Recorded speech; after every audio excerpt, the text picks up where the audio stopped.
Humans of the cardboard, welcome back to Just Nuts, guys. Today we are looking at Lair of Darkness again, deck profile. Very excited for this one. This is one of my babies. If you don't know, I've got like 5 baby decks in Yu-Gi-Oh that are just like my 5 favorite decks of all time. It's hard for me to always pick my literal favorite one, but these are just ones, especially when support comes out and helps them get a little bit better. Here and there.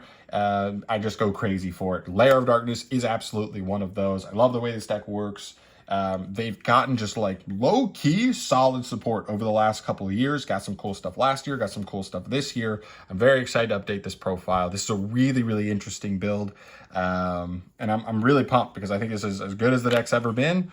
So let's just get into this thing. Super in-depth today, talking about everything. Starting off here, let's get into it with our monster lineup. So I am on Ties of the Brethren in this build. So I actually run triple copies of Lilith, Lady of Lament, double copies of Tour Guide from the Underworld, 1 copy of Sangan, and also 1 copy of Alice, Lady of Lament. Kind of a lot going on here.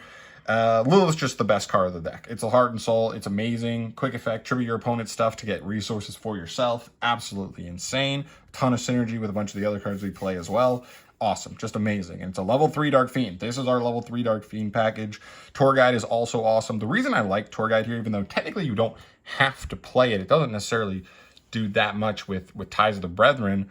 But the cool thing about it more than anything is that it already kind of like baits and negate, right? If I fire this card, it already makes my opponent want to Ash, Veiler, Imperm, whatever.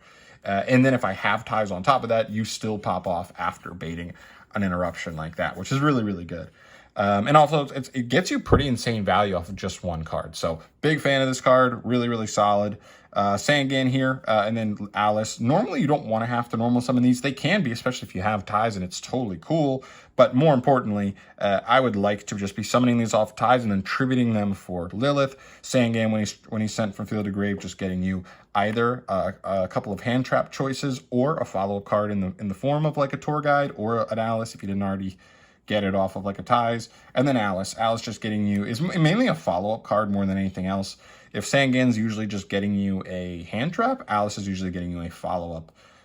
If you hard draw her on normal summon, she reborns a Lady of Lament, so that just gets you a little back from grave, which is awesome because it'll be 2,000 still. Then you contribute Alice to get a trap and search off of Alice. There's just a ton of value to be had there. If it's tributed or destroyed by your opponent, you add a Fiend monster with a combined 2,000 attack and defense. So just search Lilith pretty much. It's pretty cool. So this card definitely comes up to get follow-up for your Lilith there. When you Ties of the Brethren, your goal is to just end up with these 3. If you don't know how this deck works, Ties of the Brethren summons 2. You target a monster on your field that's level 4 or lower, and you summon 2 monsters from the deck with the same level, attribute, and type, I believe. So it's a level 3 Dark Fiend. So whichever one of these you have, or even Tour Guide, you summon out 2 more, but usually you want to have one of these. So let's say you even summoned like Lilith off Tour Guide. So either way, you would have like all 3 of these at the end of it. You could go Lilith, tribute Sangan to search a hand trap, then also set a trap here. Then you pass turn. On the opponent's turn, you can Lilith tributing Alice to get another trap for follow-up, and then Alice will go ahead and trigger to get you another Lilith to hand, and you just end up going like literally like +4 off of 2 cards, which is really insane. That's how this deck works. Control deck that just goes crazy with resources.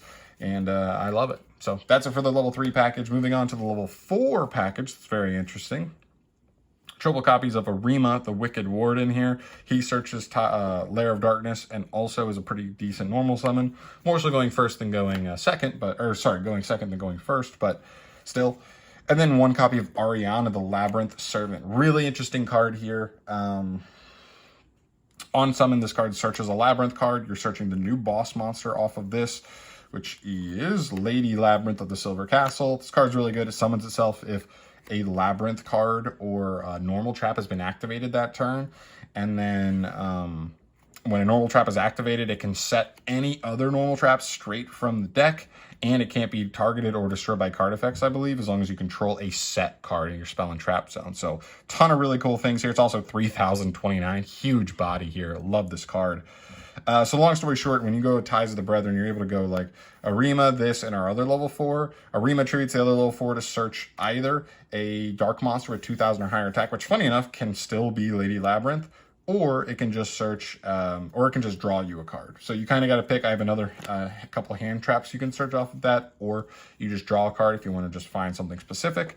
And then obviously Ariana is going to search you for Lady Labyrinth when she's summoned, and boom, there you go. You pass turn, and now this card's going to get you a ton of follow-up going on later on. Arima still offers you follow-up. She also draws you a card when a monster is removed from the field by a normal trap effect. So you have a ton of like resource potential here, which is really cool. And the other cool thing here was I found that in Ties of the Brethren build with LAIR, you would end up with like too many normal summons or not enough, and you would just be hurt with consistency, where you would draw ties without a normal summon or a normal summon without ties. Like the normal summon without ties is fine, but I didn't want to play too many. So right now, this is what I would say. Triple Lilith, obviously a normal summon.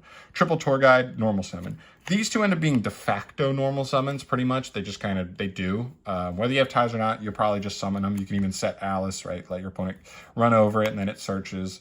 Cool. And same answers when he's centigrade. So like you have ways to make those. But the cool thing here is Arima is not a normal summon. He searches you LAIR if you need it, pitching from hand. So he does not have to be your normal summon. Ariana is. There you go. 8 normal summons. And with the 5th level 4, we have 12 monsters that we can see with ties to make it live, but only 8 normal summons that like actually clunk up on top of each other, which is not that bad, all things considered. So that's how I wanted to balance the deck. It works out pretty nicely. We'll get to more on that later. Moving on here, we have 1 on Artifact Scythe. I do play Sanctum in this list. Not a lot of people are playing Ash right now. A lot of people are playing the Bestial cards. So those cards punish this if you set it up with Dagda, but we're not doing that. We're summoning it straight out of the deck off of Sanctum. So I really just don't care about those in that scenario. We're still locking them from the extra, which is the most important thing. Only like real hard brick in the deck, I would say. And you can even make it work a fair amount of the time.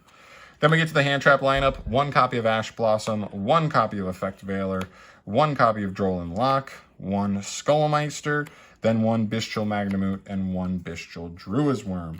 6 hand traps, all different copies. This may look super weird. You may be like, okay, John, show me the cross-out designator. I will not. I'm actually not playing that card at all here. These cards are insane. I love them.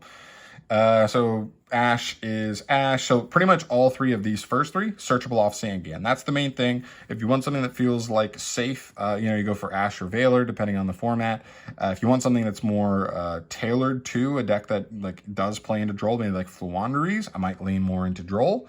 Otherwise, you go with the safe ones. For these, Skullmeister is a level 4 Dark Fiend. So this is the 3rd target you get to summon off of your level 4 Ties of the Brethren play, which is really cool because like it's not really that much of a brick. If you hard draw this card, it's just a hand trap. It's not the best hand trap in the world, but it's a hand trap nonetheless. So that's what I like, is that I can play that 3rd level 4 Dark Fiend to make that play live if I need it, without being like super bricky, right? Just playing another normal summon, another brick, and go on from there. It's really cool. And then the Bestials. So 1, the Bestials are just phenomenal in the game right now, period. But also, particularly in this deck, these are searchable off of Arima the Wicked Warden, because if he tributes a dark monster other than himself to use his effect, you can search any dark monster with 2,000 or more defense, which is both of these. You're usually grabbing Magnamut to grab, which will then like disrupt your opponent and grab Druid's Worm on their turn, and then like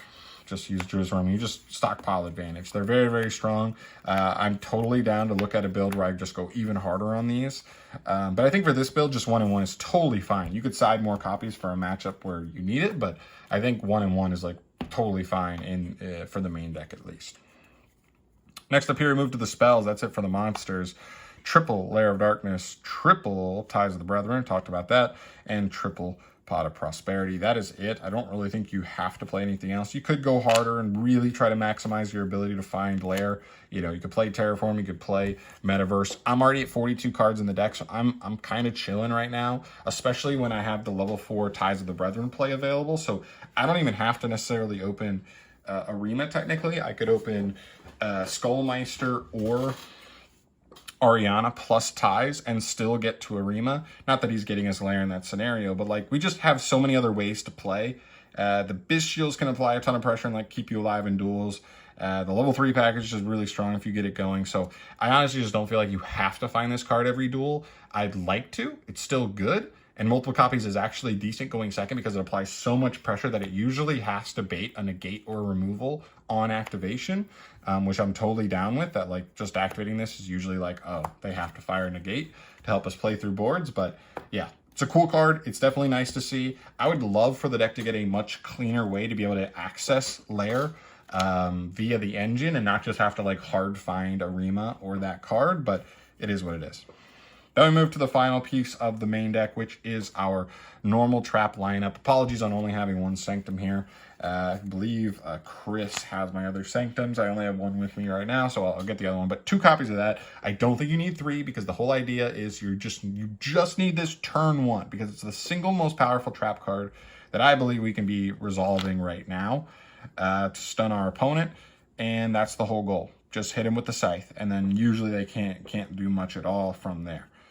Next up, triple copies of Dogmatic of Punishment. I really like this card as well because it's probably just the single best, like, just complete monster slash like utility removal card in the game. Obviously popping the monster and then potentially popping something else or negating something else or getting some other utility, removing stuff in grave, drawing a card.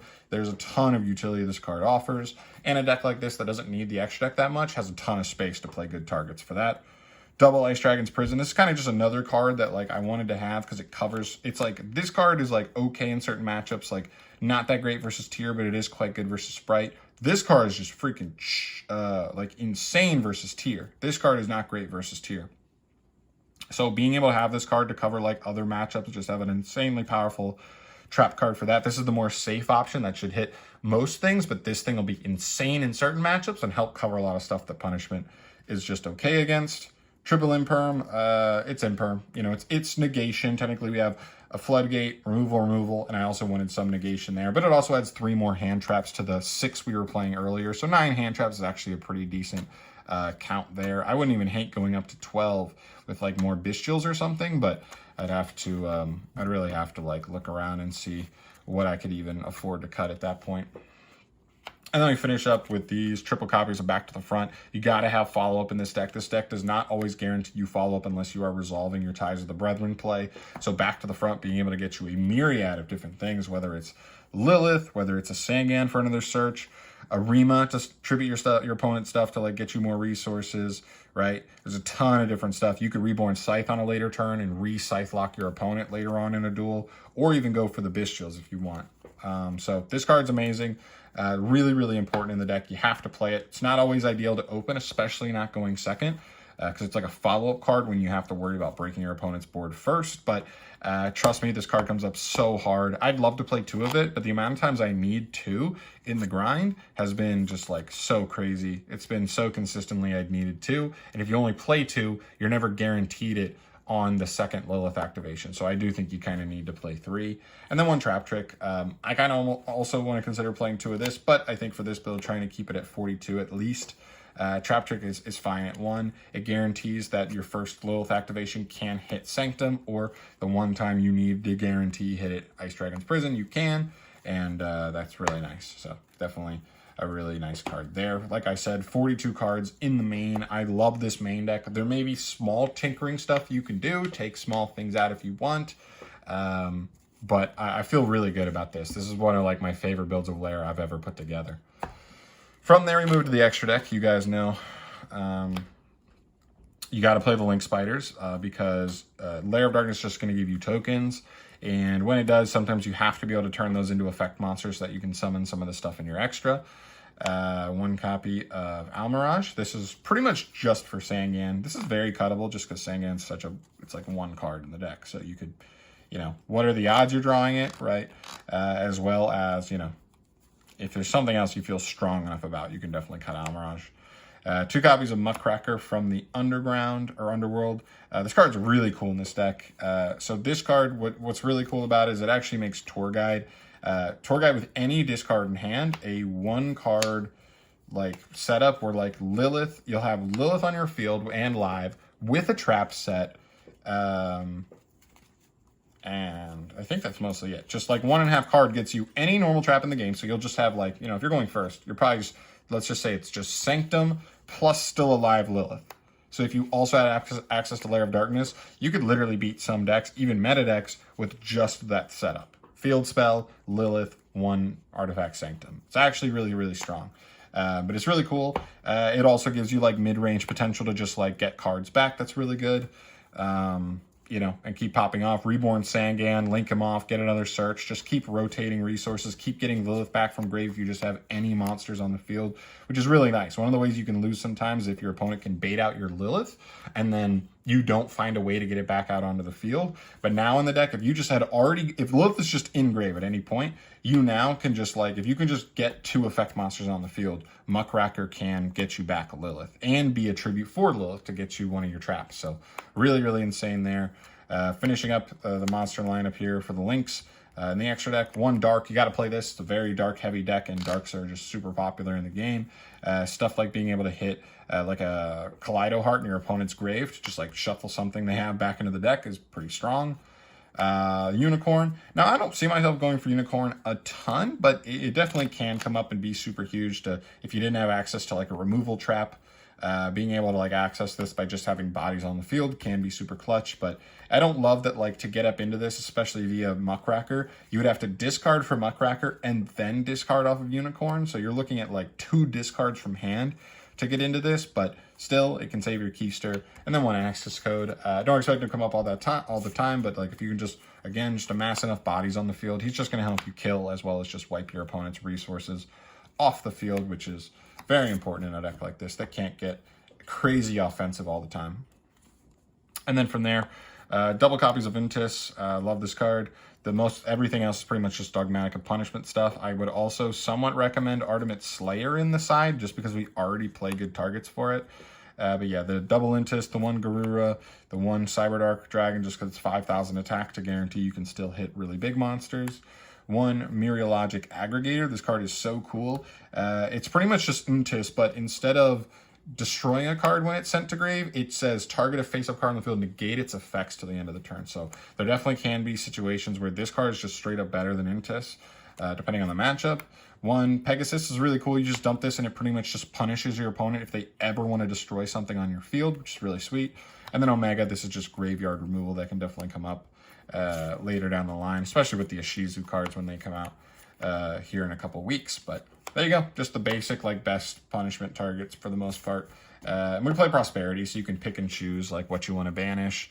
A lot of the links are like super not fully necessary. Your Link Spiders, your Almirages, the 2nd Muckracker. You have a ton. You're not going into access code most duels. You have a ton of stuff that you're going to be able to banish if you want to. It's really sweet.